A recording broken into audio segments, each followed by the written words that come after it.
de la naissance et de l'enfance de Tata Wanda. Première partie.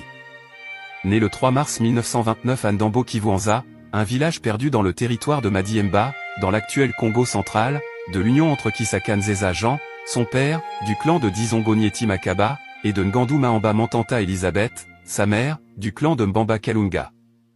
D'une fratrie de 7 enfants, réexception faite de 2 enfants morts prématurément, Tata Wanda vint en 3e position après Maoukou Kisaka Pierre et Mbanga Kisaka Louis.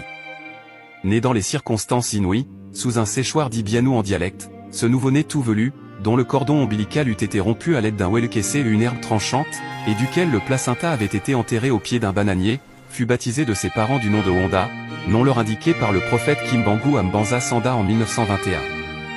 Dans la même période de cette naissance, le prophète Kimbangu, disparu de la prison, se dirigea à Ndambo Kivuanza pour consacrer ce fils de la promesse, en passant par Vuanga, actuel Mbanza Nzambi, où il se désaltéra dans le Fouassa, actuel Nlangu à Lukubuku.